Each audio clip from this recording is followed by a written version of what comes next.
So now that we have our fundamental stances down, we're going to be going over some strength building exercises with our bow.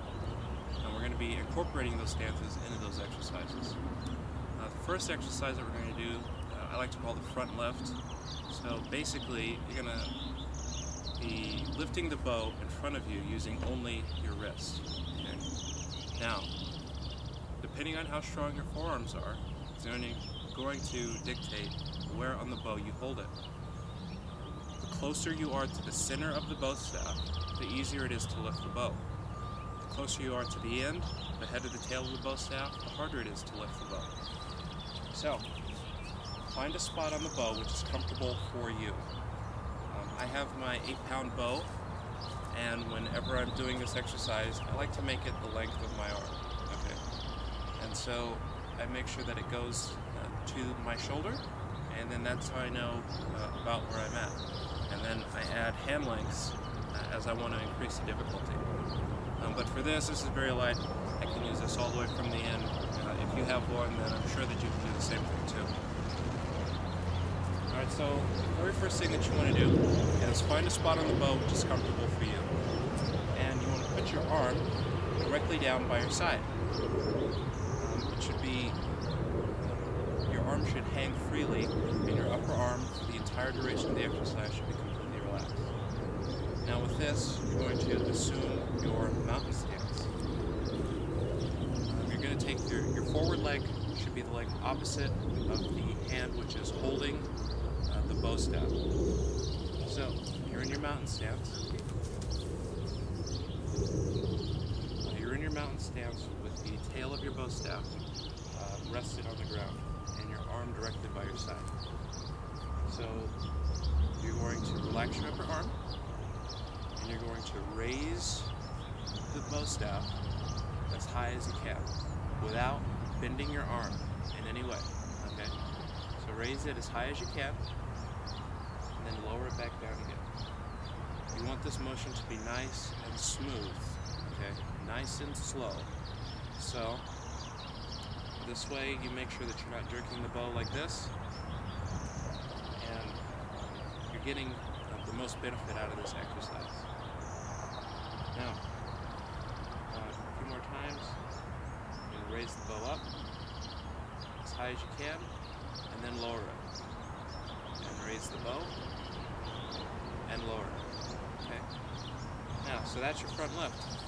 After you do it on your right hand, then you can do it on your left hand. Remember, your lead foot for your mountain stance is going to be the one opposite of the hand that's holding the bow. You take a step forward, assume your mountain stance, have your arm straight down, okay? Your upper arm remains relaxed, completely relaxed throughout the entire exercise.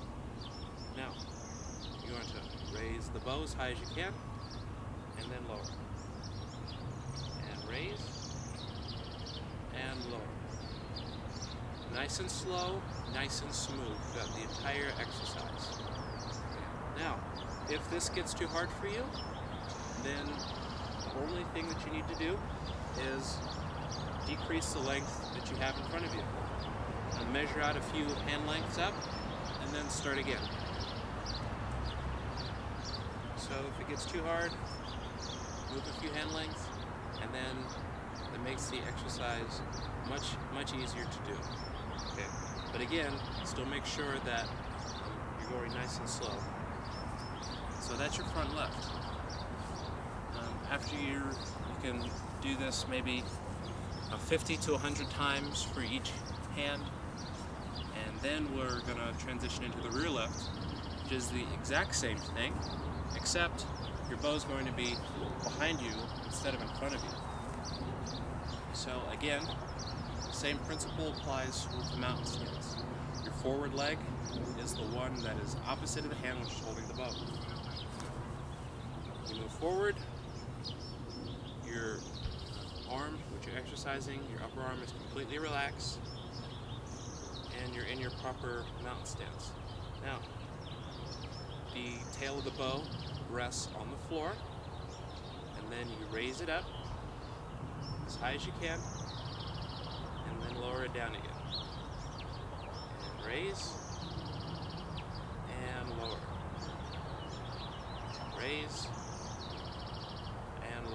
Nice and slow, nice and smooth. Keep your upper arm relaxed.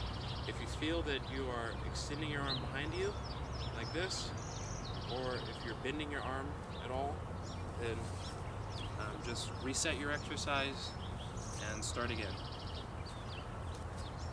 Whatever you do to one side, you have to do to the other side. So after you do about 50 or 100 repetitions with that arm, switch your stance, and again, make sure that your upper arm is completely relaxed. With your bow behind you, the tail of the bow is on the floor. And raise it up as high as you can, and then lower. And raise, and lower. Okay? So, again, if this exercise gets too difficult for you, then the only thing you have to do is slide your hand down the bow and start again. I have found that 2 hand widths is sufficient as far as increasing your repetitions drastically. Okay, so move down by 1 or 2 hand widths when you do get tired with this exercise, and then just start again. Okay, the closer you are to the center of the bow, the easier it is to do. So that's your front lift and your rear lift from the mountain stance.